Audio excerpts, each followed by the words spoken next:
شرک کیسے کہتے ہیں؟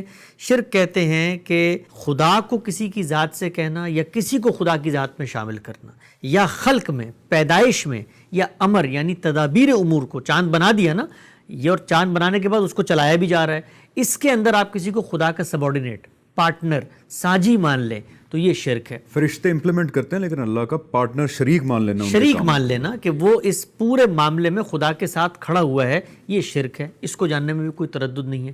پرابلم کہاں آتی ہے؟ پرابلم یہ آتی ہے کہ علماء بیٹھ کے دین کے حوالے سے اپنا نقطہ نظر بیان کرتے ہیں۔ اچھا، یہ نقطہ نظر جب بیان کرتے ہیں تو اس میں بھی غلطی ہو جاتی ہے، کبھی کبھی جزیات کے اندر غلطی ہو جاتی ہے۔ اس کی وجہ کیا ہوتی ہے؟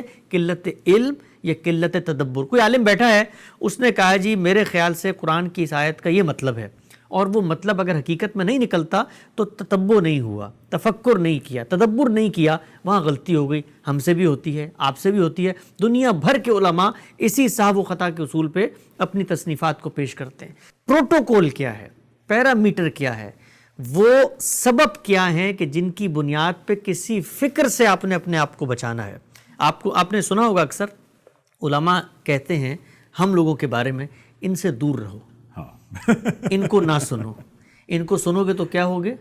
دین جو ہے وہ شک میں پڑ جائے، شک میں پڑ جاؤ گے، گمراہ ہو جاؤ گے۔ یہ لوگ ایسی باتیں آپ کو بتاتے ہیں، وسوسے ڈالتے ہیں، یہ جو جذبہ ہے ان کا، یہ بڑا زبردست جذبہ ہے ایک لحاظ سے، کہ وہ یہ چاہتے ہیں کہ عوام گمراہی کی طرف نہ جائے۔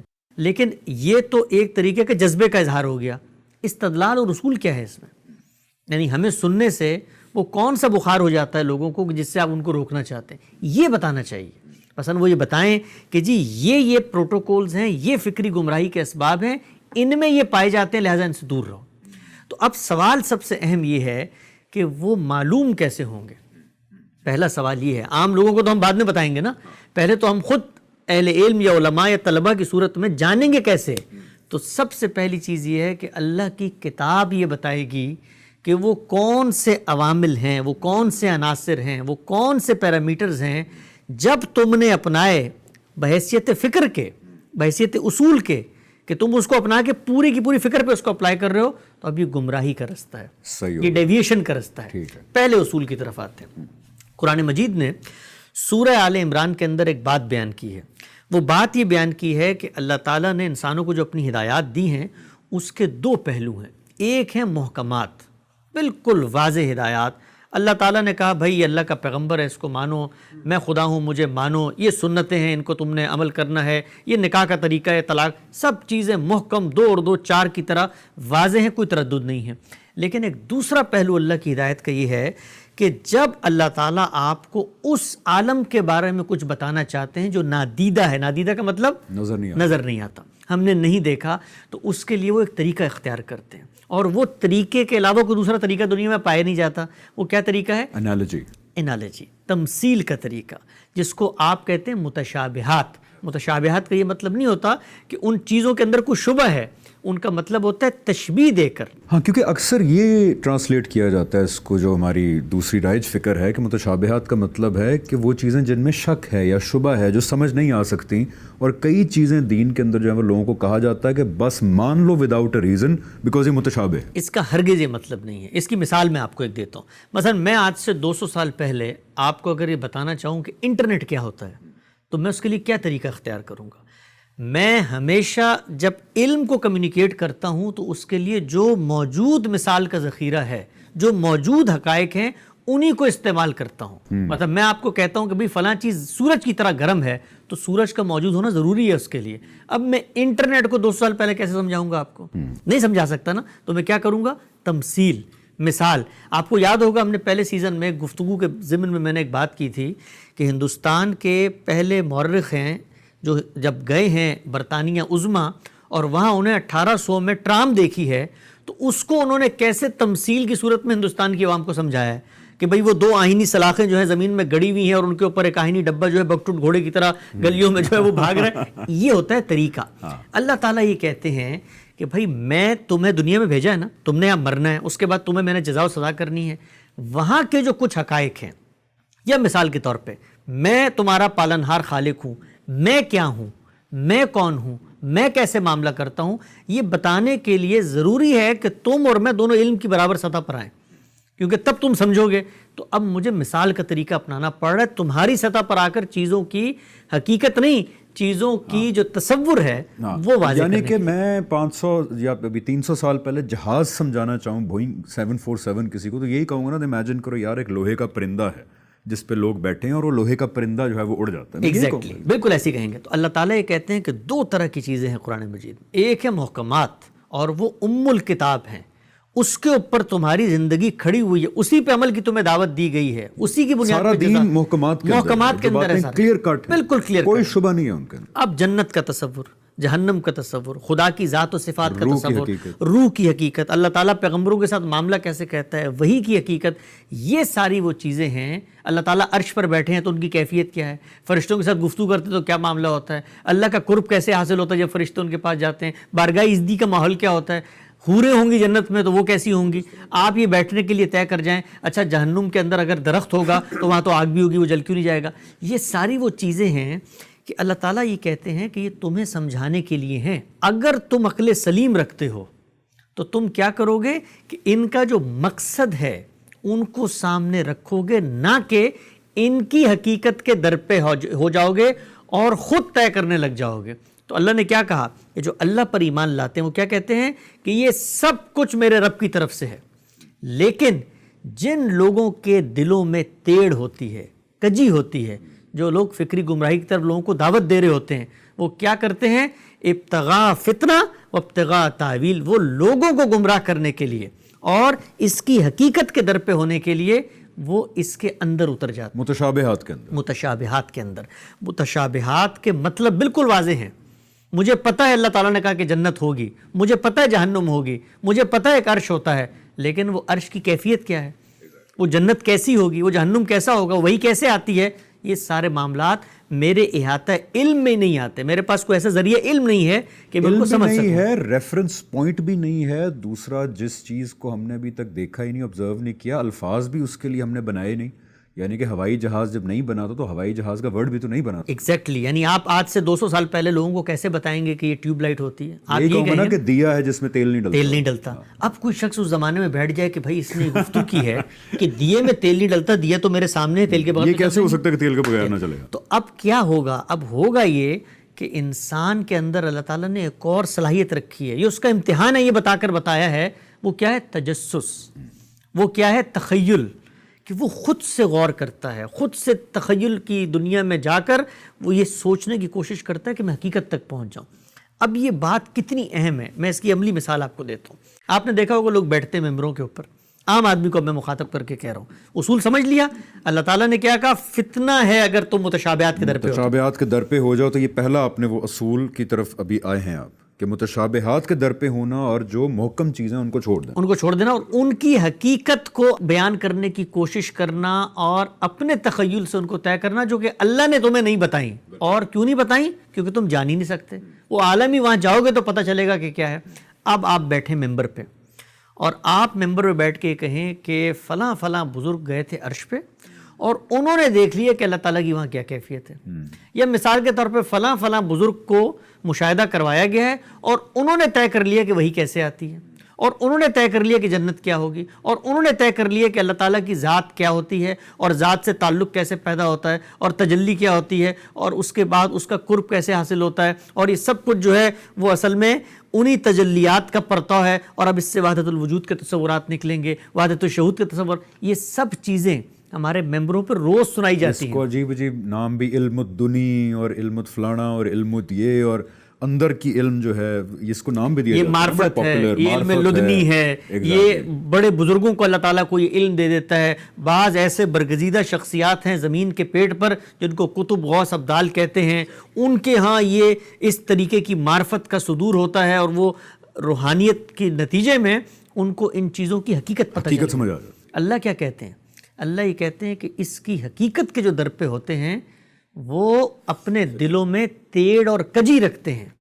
تو پہلا سبب فکری گمراہی کا، ہر عام آدمی جب اس کے سامنے وہ غامدی صاحب ہوں، وہ کوئی دنیا کا عالم ہو، یہ بیان کرنے کا آغاز کرے نا کہ آؤ میں تمہیں بتاتا ہوں کہ یہ چیزیں جو متشابہات ہیں وہ وہیں پر ان کو سلام کرے اور کہے جی آپ اپنا علم اپنے پاس رکھیں، خدا نے مجھے کہہ دیا ہے کہ والراسخون فی العلم، جو علم میں راسخ ہوتے ہیں وہ کیا کہتے ہیں کہ ہر چیز اللہ کی طرف سے، وہ یہ کہتے ہیں۔ تو یہ پہلا سبب ہے۔ اس پہ کوئی سوال ہو تو آپ پوچھ لیں۔ پہلا سبب بالکل کلیئر، آئی تھنک کہ قرآن کی اپنی آیت ہی اتنی کلیئر ہے کہ وہ بتانے میں بھی اتنا ہی کلیئر ہو گیا کہ اللہ تعالیٰ کہتے ہیں کہ قرآن کے دو پارٹس ہیں، ایک تو ہے جو محکم پارٹ ہے، کلیئر پارٹ ہے، جس کو سمجھانے میں، بیان کرنے میں، ہمارے سمجھنے میں کوئی گرے ایریا ہے ہی نہیں، سب بلیک اینڈ وائٹ ہے، اس کے اندر سارا دین موجود ہے، ساری حقیقت موجود ہے، سب کچھ اسی کے اندر موجود ہے۔ پھر کچھ ایسی چیزیں ہیں جو ہمارے مشاہدے میں نہیں آ سکتی، ہم ان کو سمجھ نہیں سکتے، ہم ان کو ایکسپیرینس نہیں کر سکتے، ہم نے دیکھی نہیں ہیں، ان کے بارے میں اللہ تمثیل دیتے ہیں، انالوجی دیتے ہیں، اور قرآن میں خود کہہ کے دیتے ہیں یہ کہ دیکھو کیسے اللہ تمہیں مثالیں دے دے کے سمجھاتا ہے۔ ان چیزوں کی حقیقت پہ در پہ ہو جانا، قرآن خود کہہ رہا ہے کہ یہ جو لوگ کرتے ہیں ان کے دل کے اندر ڈیزیز ہے، اور وہ فتنہ مچانے کے لیے مسلمانوں میں متشابہات کو کہتے ہیں کہ نہیں، محکم کو چھوڑو، آؤ متشابہات کو ہم سمجھتے ہیں، جو یہ کرے اسے دور بھاگ جائیں۔ قرآن کہتا ہے فتنہ، اور ہمارے ہاں کیا سمجھا جاتا ہے؟ علم الدنیا پہنچے ہوئے ہیں، پہنچے ہوئے ہیں، اللہ تعالیٰ کی معرفت کا صدور ہو گیا ہے، وہ باتیں ان پہ کھل گئی ہیں جو عام لوگ نہیں جانتے۔ تو یہ کہانیاں سنائی جاتی ہیں کہ قبر کے اندر کیا ہوگا، معذرت کے ساتھ دل تھوڑا زخمی ہے، قبر کے اندر کیا ہوگا، موت کے فرشتے آ گئے، ایک ہستی کا دھوبی جو ہے وہ پایا گیا، ہستی آ گئی، موت کے فرشتوں کو تھپڑ مار دیے اس نے۔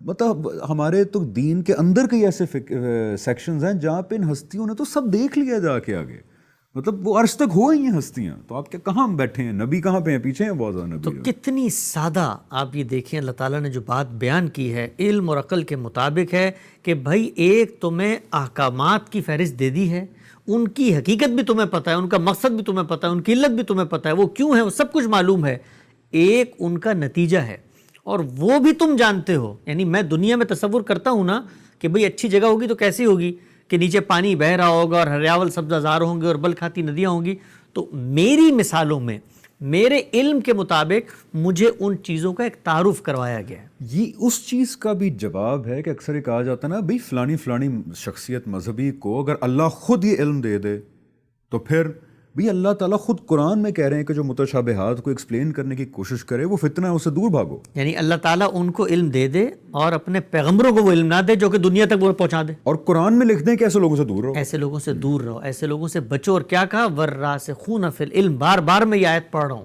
یہ اس لیے اہم ہے کہ یہ جو ہمارے ممبروں پہ آج مذہب کے نام پر قصہ گوئی ہوتی ہے، مذہب کے نام پر فضائل کی باتیں سنائی جاتی ہیں، جذباتی قصے، اور اس کے بعد روحانی ملاقاتیں اور ایک باطنی سفر، کشف ہوتے ہیں، مراقبے، آنکھیں بند ہوں تو رسول اللہ صلی اللہ علیہ وسلم کی زیارت، اللہ تعالیٰ، فرشتے، سب نظر آ رہا ہوتا ہے، سب نظر آ رہے ہوتے ہیں، معاملات ہو رہے ہیں، اللہ تعالیٰ سے ملاقاتیں ہو رہی ہیں، یہ ساری چیزیں قرآن یہ کہتا ہے۔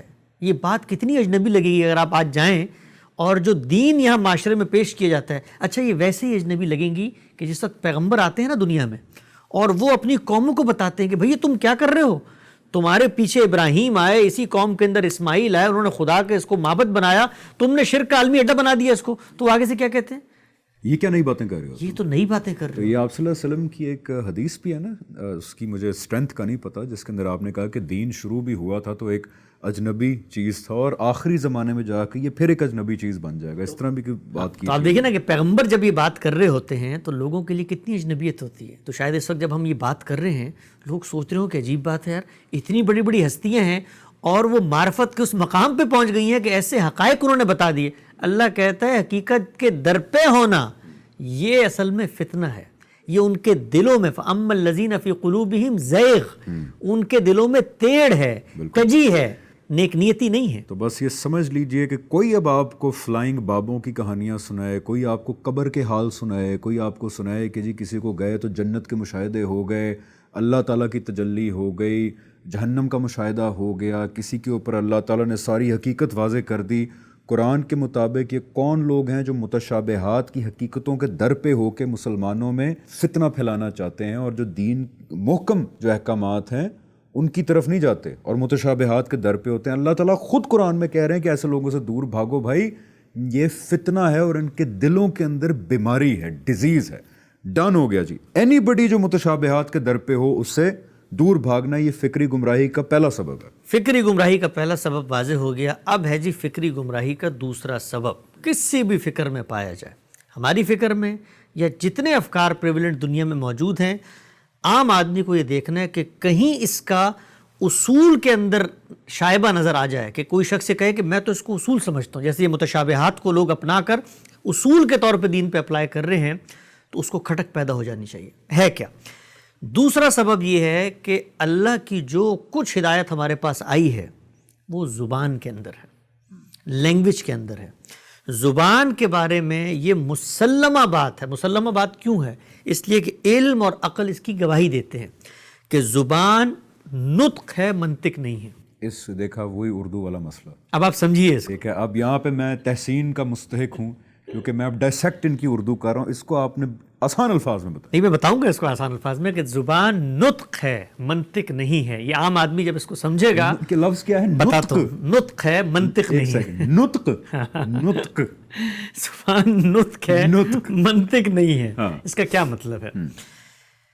میں آپ سے گفتگو کرتا ہوں، میں آپ کو کہتا ہوں بھائی صاحب آج آپ نے کھانے میں کیا کھایا ہے؟ آپ کہتے ہیں میں نے آج کھانے میں شوربہ کھایا ہے. ٹھیک ہے نا؟ میں کہتا ہوں اچھا شوربہ کھایا ہے آپ نے، تو شور تو کہتے ہیں دری زبان کی ابتدائی الفاظ کے بعد جب فارسی میں آیا تو نمک کو، اس لیے سمندر کو دریائے شور کہتے ہیں. اور با کہتے ہیں پانی کو. تو آپ نے تو اصل میں نمک میں جو پانی ہوتا ہے اس کے اندر روٹی ڈبو کے کھائی ہے. I think I'm getting there. تو زبان نطق ہے، منطق نہیں کا مطلب یہ ہے کہ جو کچھ آپ سنتے ہیں وہ منطق کی بساط کے اوپر ڈائسیکٹ کر کے اس کا معنی متعین نہیں کیا جا سکتا، بلکہ زبان سر تسر سما ہے، جو سنی جاتی ہے، جو سمجھی جاتی ہے، جو بولی جاتی ہے، جو لوگ اس سے معنی مراد لیتے ہیں. کہ آپ شوربے کا معنی یہ مراد لیتے ہیں کہ نمک کے اندر پانی ڈبو کے پیوں؟ نہیں، شوربے کا معنی آٹومیٹکلی ذہن میں آتا ہے کہ کچھ گوشت کا شوربہ ہوگا جو آپ نے کھایا ہوگا، سالن ہوگا، اس کا کوئی اندر ذائقہ ہوگا جو ہم جس کو شوربہ کہتے ہیں. لیکن کوئی شخص آگے بڑھ کے ایک اور مثال دیتا ہوں. مثال کے طور پہ میں آپ سے کہتا ہوں بھائی صاحب مجھے ٹیلی ویژن لا کے دے دیں. تو آپ کہتے ہیں کہ ٹیلی کا مطلب ہوتا ہے کسی چیز کو منتقل کرنا، ٹرانسفر کرنا. ویژن کا مطلب ہوتا ہے منظر. تو آپ مجھ سے انتقال منظر کا مطالبہ کر رہے ہیں. دور کے درشن لا کے دکھا دو مجھے. دور کے درشن، یا پھر وہی مثال جو میں نے پہلی ایپیسوڈ میں دوسری میں دی تھی کہ اگر میں کہوں کہ یار حسن بھائی اگر آپ نے یہ کام کیا تو آپ کے والد صاحب آپ کے کان کے نیچے 2 لگائیں گے آ کے. تو اب میں بیٹھ کے سوچوں کہ اچھا والد صاحب کان کے نیچے 2 لگائیں گے، 2 ہاتھ لگائیں گے کان کے نیچے، کا مطلب وہ کان کے بالکل نیچے 2 دفعہ یوں کریں گے آ کے. میں یہ نہیں، مطلب منطق جو ہے، لاجک کو یہ ہے اپلائی کرنا، لیکن یہ غلط ہوگا. یہ غلط اس کا کامنلی انڈرسٹوڈ مطلب یہ ہے کہ یار آپ کے والد صاحب آپ کو ڈانٹیں گے، یا ہو سکتا ہے ایک آدھی چپیڑ مار دیں، مت کریں یار، یہ سبق سکھائیں گے آپ کے، یا پھر سبق سکھائیں گے. مطلب اگر میں کہوں کہ یہ کیا تو آپ کو میں سبق سکھاؤں گا، مطلب یہ نہیں ہے کہ bring a book and teach you a lesson from it. It's commonly understood as کہ میں آپ سے ناراض ہوں گا اور آپ کو ڈانٹوں گا. اچھا، یہ عام آدمی کو جو ہم یہ مثالیں دے رہے ہیں وہ یہ سوچ رہا ہوگا بھئی ہمیں کس مشکل میں انہوں نے ڈال دیا. ہم دین کی سادہ تعبیر لوگوں کی زبان سے سن رہے ہیں، ہم کہاں جائیں گے زبان کے معاملے میں؟ نطق ہے، منطق نہیں ہے، یہ سب چیزیں. میں مثالیں دیتا ہوں. پہلے اس کو آسان، نطق اور منطق، نطق کو کوئی آسان ترجمہ، نطق وہ جو بولی جاتی ہے، جو کامنلی انڈرسٹوڈ ہوتی، یعنی وہ چیز، زبان وہ چیز ہے جو میں اور آپ بولتے ہیں اور اس سے جو کچھ ہم سن کے سمجھتے ہیں وہ ہے اصل میں وہ زبان میننگ کا. اصل آپ کو دے گا، نہ کہ اس پہ لاجک اپلائی کرنا. آپ یہ کہیں جی یہ اصل میں تو لفظ یہ تھا، اس کا لغوی معنی تو یہ ہے، تو اس لغوی معنی کو اگر اس کے ساتھ ملائیں تو یہ معنی بن جاتا ہے. یہ آپ کے گھر پہ بیٹھ کے آپ نے زبان بنائی ہے. یہ ٹیلی ویژن کا مطلب انتقال منظر نہیں ہے، شوربے کا مطلب نمک والا پانی نہیں ہے، بلکہ وہ ہے جو سڑک پہ چلنے والا ایک عام آدمی جانتا ہے شوربہ کیسے کہتے ہیں، ٹیلی ویژن کیسے کہتے ہیں. فکری گمراہی کی دوسری جو سیڑھی ہے، زینہ ہے، عناصر میں سے ایک عنصر ہے، وہ ہے زبان کے معنی کو خود سے متعین کرنا. Very nice. اب مثال دیتا ہوں. آپ ممبر پہ جاتے ہیں، اور یہ بات کوئی میں ہوا میں نہیں کر رہا، ہمارے معاشرے میں ایسے افکار پائے جاتے ہیں. وہ کیا کہتے ہیں؟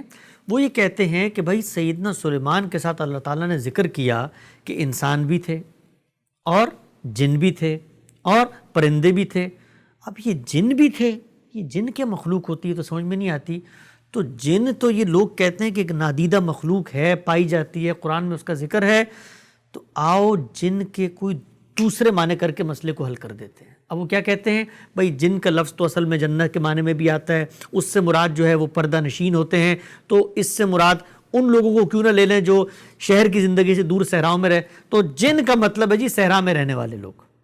یا قرآن مجید کے اندر سورہ نمل ہے تو اس کے اندر اللہ تعالیٰ نے بتایا کہ چونٹی نے بھئی چونٹی کیسے مکالمہ کر سکتی ہے؟ تو چونٹی کو ہم کسی عورت کا نام دے دیتے ہیں کہ بھئی یہ نمل تو کسی قبیلے کی عورت کا نام تھا۔ یہ قرآن کے اندر جو ہے وہ آثار قیامت نقل ہوئے ہیں کہ قیامت آئے گی تو یہ ہوگا تو یہ ہوگا، تو آپ اس کو کہیں کہ یہ جو کہا ہے دھماکے ہوں گے یہ ہوگا، یہ تو انڈسٹریل ریولوشن کا ذکر ہے۔ اور یہ بائی دا وے اصل میں ہے انٹرپریٹیشن، آپ نام نہیں لینا چاہتے لیکن یہ اصل میں ہے انٹرپریٹیشن، یعنی آپ کو یہ حضرات نے کی ہیں۔ آپ کو یہ بات اگر یا پھر وہ کہ توریت اصل میں ایک کتاب کا نام نہیں ہے جو یہودیوں کے پاس ہے، توریت اصل میں کیا ہے؟ کوئی لائٹ یا ہدایت کس طرح کی چیز؟ اگر آپ کو یہ لگ رہا ہے کہ یہ جو بات میں کر رہا ہوں یہ کوئی تخیل پہ مبنی ہے تو اس غلط فہمی کو دور کر لیں۔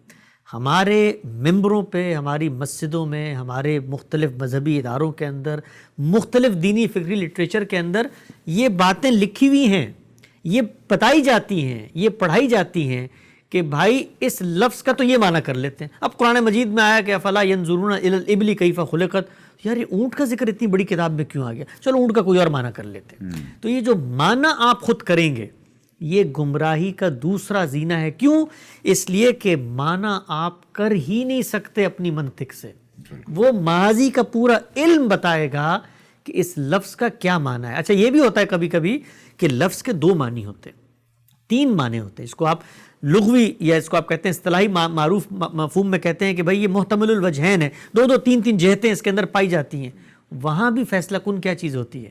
فیصلہ کن کلام ہوتا ہے، اس کا سیاق ہوتا ہے، اس کا سباق ہوتا ہے، جملے کی تالیف ہوتی ہے، اس کا دروبست ہوتا ہے، اس کا نظم ہوتا ہے۔ اس کے اندر وہ آ جائے گا نا حکیم الدین والا جو ہم نے شروع میں ڈسکس کیا تھا کہ اس کے اندر دو معنی ہو سکتے ہیں لیکن وہ کانٹیکسٹ بتا رہا ہے کہ یہ کس معنی کے اندر ایگزیکٹلی، یعنی وہاں پر کیا ہے کہ جی خود لفظ کا مطلب کیا ہے اور وہ لفظ کس سے متعلق ہوا ہے، اس لفظ کا کوئی صلہ وہاں پر موجود ہے، آیت کا نظم کیا ہے، کانٹیکسٹ کیا ہے، وہ سب چیزیں وہاں پر واضح ہو جاتی ہیں۔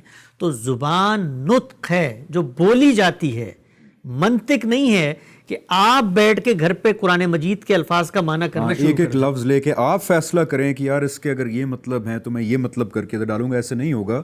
بلکہ جب قرآن آیا اس وقت جو اس کو سننے والے تھے ان کے ساتھ اللہ نے ایک زبان میں معاملہ کیا، جس طرح اس وقت سمجھا گیا اسی میننگ میں آپ اس کو لیں گے، نہ کہ آپ اپنی میننگ اس کے اندر بنا سکتے ہیں۔ آئی گیس یہ ایک عام الفاظ میں یہی بالکل ایسے، یعنی ایک بدو کے سامنے جب قرآن پڑھا گیا، جو مفہوم اس نے سمجھا، جو وہ زبان جانتا تھا جس میں اس سے کلام کیا گیا، اس کی زبان تھی نا، کہا کہ بھئی ہم نے بلسان عربی مبین بات کی ہے، تمہاری زبان میں بات کی ہے، قریش کی زبان میں بات کی ہے، وہ عرب جو وہاں موجود ہے ان کی زبان میں بات کی ہے، تو اب وہ یہ بتائیں گے۔ اچھا اسی طرح زبان کے اندر کبھی کبھی لفظ آتے ہیں، کبھی استعارہ آتا ہے، تمثیل آتی ہے۔ مثال کے طور پر آپ مثال دے کر کوئی بات، کبھی کبھی آپ مجازن کوئی بات کر رہے ہوتے ہیں۔ مجاز کا کیا مطلب ہے کہ ایک چیز ہے حقیقت، میں کہتا ہوں جی میر انیس کا بڑا مشہور شعر ہے کہ شیر کی آمد ہے کہ رن کانپ رہا ہے، رن کہتے ہیں میدان جنگ کو۔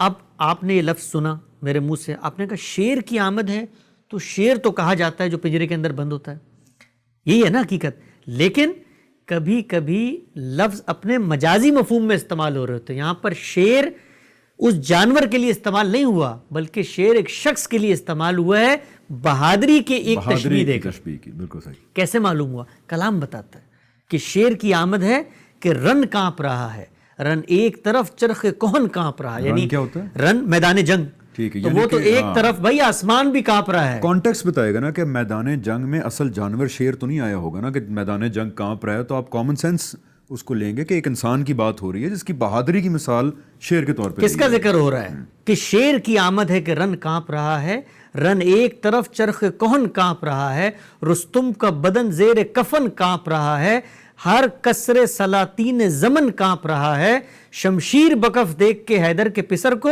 جبریل لرزتے ہیں سمیٹتے ہوئے پر کو۔ کس کا ذکر ہو رہا ہے؟ سیدنا حسین کا ذکر ہو رہا ہے۔ تو یہ کیسے معلوم ہوا کہ یہاں پر شیر کس معنی میں ہے؟ کلام بتاتا ہے۔ اب آپ بیٹھ جائیں منطق لے کر، آپ کہیں نہیں بھائی شیر تو کہتے ہیں ایک جانور کو، تو میں تو اس کا ترجمہ وہی کروں گا، تو حقیقت اور آپ مجاز ٹیکنیکلی لاجیکلی غلط تو نہیں ہے، کیونکہ شعر کا مطلب تو یہ بھی ہوتا ہے۔ اب وہ ٹیکنیکلی آپ جا کر کسی انڈسٹری میں کام کریں، زبان کے اندر ٹیکنیکلی نہیں چلتا، زبان کے اندر سما چلتا ہے، نطق ہے، منطق نہیں ہے۔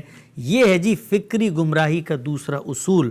آپ کے سامنے کوئی امام صاحب، کوئی قاری صاحب، کوئی مفکر، کوئی عالم، کوئی دائی، کوئی مفتی قرآن کی آیت کا ترجمہ کر رہا ہے، اور ترجمے کے اندر جو معنی وہ کر رہا ہے، آپ اس سے پوچھیں کہ یہ معنی آپ کر رہے ہیں، اس کا شاہد کیا ہے، اس کو کس نے بیان کیا ہے؟ یہ عربوں کی کتاب تھی نا، عربوں میں نازل ہوئی، عربی میں ہے، تو عربی زبان میں یہ لفظ اس معنی میں بولا جاتا ہے یا نہیں بولا جاتا؟ تو ہمارا جو پورا نقطہ نظر ہے اس میں یہ استدلال ہے کہ ہم نے اپنے آپ کو اس گمراہی سے بچانا ہے۔ یعنی کہ اگر قرآن کی کوئی آیت کا ترجمہ آپ سنیں اور کسی بات پہ کھٹکا پیدا ہو تو آپ لفظ کے اندر جائیں اور پوچھیں یہ کہ کیا یہ آپ کی اپنی ٹرانسلیشن ہے یا یہ ٹرانسلیشن اس لفظ کی جنہوں نے کی ہے وہ اس اسلوب پہ کی ہے کہ جس طرح اس وقت لوگوں نے سمجھا، نہ کہ اپنی عقل لاجک اپلائی کر کے، جیسا نہیں ہوتا کہ لوگ بڑا ایک فخریہ انداز میں کہتے ہیں کہ جی قرآن تو اتنی ڈیپ ایک علم کی کتاب ہے کہ ایک ایک آیت کی 10 انٹرپریٹیشن اور ترجمے نکل سکتے ہیں، تو اس کو تو لوگ بڑا اس کے طور پہ بتاتے ہیں ایز اے پلس پوائنٹ۔ یعنی یہ جو پلس پوائنٹ کے طور پہ بتاتے ہیں، یہ اس کلام کو چیستان بنانے کے مترادف ہے۔ اس کا مطلب کیا کہ بھئی اللہ تعالیٰ ایک متعین بات آپ کو بتا رہے ہیں اور آپ کہہ رہے ہیں کہ وہ متعین بات تو ایک ہو ہی نہیں سکتی، یہ کلام کا نقص ہوتا ہے اگر آپ اس سے 10 معنی نکالیں۔ یہ لوگ شاعری کے اندر کرتے ہیں کہ وہ ایسا شعر پڑھ دیتے ہیں کہ آپ بھی اپنا مفہوم اس سے نکال کے جا رہے ہیں۔ وہ بھائی اللہ کی کتاب ہے، قیامت تک کی حجت ہے، قول فیصل ہے، حرف آخر ہے، میزان فرقان حکم ہے، اور آپ کہہ رہے ہیں کہ اس سے جو معنی جو چاہے نکال لیں۔ یہ کسی شاعر کا کلام ہے؟ یہ کلام کا نقص ہوتا ہے۔ عالم کے پروردگار نے قطعی حجت دی ہے، اور وہ حجت بنے گی تب جب اس کا ایک متعین مفہوم ہوگا۔ جیسے اس کو اس وقت سمجھا گیا وہ دیکھا جائے گا، نہ کہ اپنے اپنے میننگز ڈرا کیے۔ ایک اور مثال دیتا ہوں، آپ نے آج کل سنا ہوگا ہمارے ہاں چونکہ حقوق نسواں کی تحریکوں کا دور ہے اس زمانے میں، تو کہا جاتا ہے قرآن مجید کے اندر یہ جو ذکر ہے جی، نشوز اگر کوئی کرے، بغاوت اگر کوئی کرے، تو اس میں فَضْرِبُوهُنَّ کی ایک تعبیر آئی ہے۔ لوگوں نے اس کا ترجمہ شروع کر دیا کرنا کہ فَضْرِبُوهُنَّ کا مطلب ہے ان سے بیٹھ کر نیگوشیٹ کرو، مذاکرات کرو، انہیں مثالیں دو۔ اب یہ جو ترجمہ آپ نے کیا ہے، آپ کو مجھے اس زمانے کی عربی سے یہ ترجمہ نکال کے بتانا ہے کہ ضرب کا مفعول جب شخص بنتا ہے تو وہاں پر اس سے مراد مثال دینا ہوتا ہے، آگے اگرچہ مثلاً کا کوئی مفعول بھی نہ آئے۔ یہ آپ نے مجھے بتانا ہے۔ یہ نہیں کہہ سکتے آپ کہ ضرب تو 15 مفہوم میں ہوتا ہے تو چلو میں بھی اس کو یہاں پر اس مفہوم میں لے سکتا ہوں۔ نہیں، ایسا نہیں ہے۔ جس طرح اس وقت سمجھا گیا ویسے سمجھا۔ اگر اس کو آپ نے ضرب المثل کے مفہوم میں لینا ہے تو بتانا ہے کہ آگے اس کے اندر کون سا مفعول آتا ہے، تو یہ میں گھر میں بیٹھ کے نہیں کر سکتا۔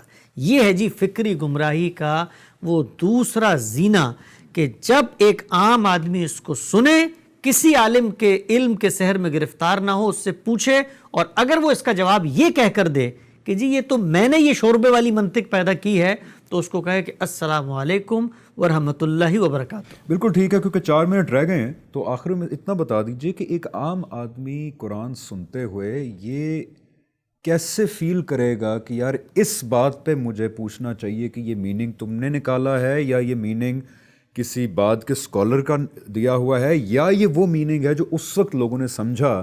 یہ ایک بندہ ہر آیت پہ فیصلہ کیسے کرے گا؟ کیا کوئی دل میں کھٹکا پیدا ہوگا تو پوچھے گا؟ کیونکہ اب ہر قرآن کی ریویژن تو نہیں ہر انسان جا کے کر سکتا۔ دیکھیے یہ جو قرآن مجید ہے اس کو نازل ہوئے 1400 سال گزر چکے ہیں۔ یہ جس زبان میں آیا اس زبان کو بھی لوگوں نے محفوظ کیا، اس کے محاوروں کو بھی محفوظ کیا۔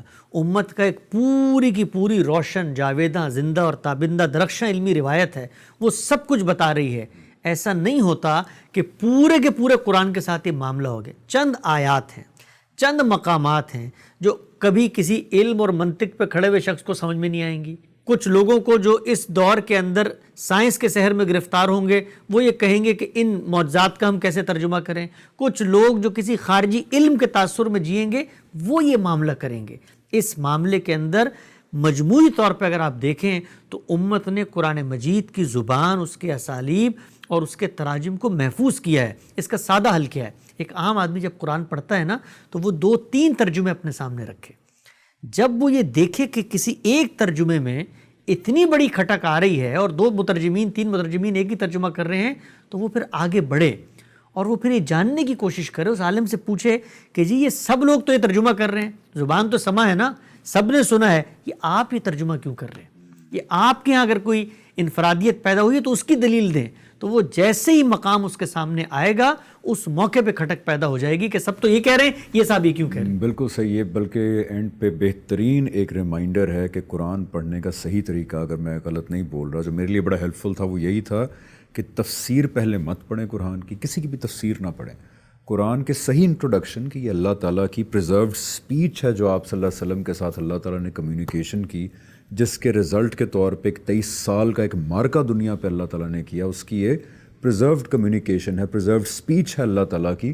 اس کو پڑھیے وداؤٹ اے تفسیر، بالکل سادہ ٹرانسلیشن لیجئے، اور بریکٹس میں جو چیزیں لکھی ہوئی ہیں اس کو بھی مت ہی پڑھیے، وہ یوزلی ٹرانسلیٹر کی اپنی جو ہے وہ اوپینین ہوتی ہے، اور 3-4 ٹرانسلیشنز کو سامنے رکھ کے پڑھیے، تب یہ مسئلہ جو ہے بڑا جینوئنلی حل ہو جائے گا کہ اگر ایک ورڈ 2-3-4 لوگوں نے ایک طرح لکھا ہوا ہے اور کسی ایک نے ایک فرق طرح لکھا ہوا ہے تو اپنا ریڈار اوپر کر لیں، یا پھر کسی آیت کے بارے میں کوئی آپ کے دل میں کھٹک پیدا ہوئی تو اس کا طریقہ بھی یہ دیکھ لیں کہ 2-4 ٹرانسلیشنز میں دیکھ لیں کہ اس لفظ کا مطلب کیا کیا ہوا ہے، اور پھر بھی نہ سمجھ آئے تو کسی بہت ایکسپرٹ سے پوچھ لیں کہ بھائی اس وقت کے بندے نے یہ کیسے میننگ لیا تھا۔ تو سمرائز 2 جو ہے فکری گمراہی کے سبب حسن بھائی نے آج ہمارے ساتھ بتائے، جو کہ آپ کسی بھی آئیڈیالوجی پہ اپلائی کر سکتے ہیں۔ نمبر 1، کوئی بھی انسان دین کی کلیئر کٹ باتوں سے ہٹ کر آپ کو انگیج کرنا چاہے متشابہات میں، انالوجیز میں، تو اس سے آپ ذرا پرے ہٹ جائیں۔ یہ اللہ تعالیٰ نے خود قرآن کے اندر کہا ہے،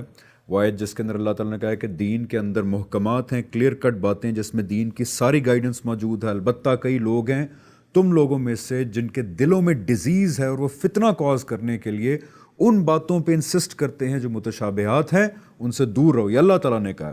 اور دوسری چیز حسن بھائی نے وہ یہ بتائی کہ زبان کو سمجھے جانے کا طریقہ کار ایک ہی ہے یونیورسلی، کہ زبان کو جس طرح سننے والا سمجھتا ہے اسی طرح اس کو سمجھا جانا چاہیے، نہ کہ اس پہ لاجک اپلائی کر کے ایک ورڈ کے اپنی مرضی سے 15 میننگ نکال کے آپ اس کے 15 مطلب نکالنا شروع کر دیں۔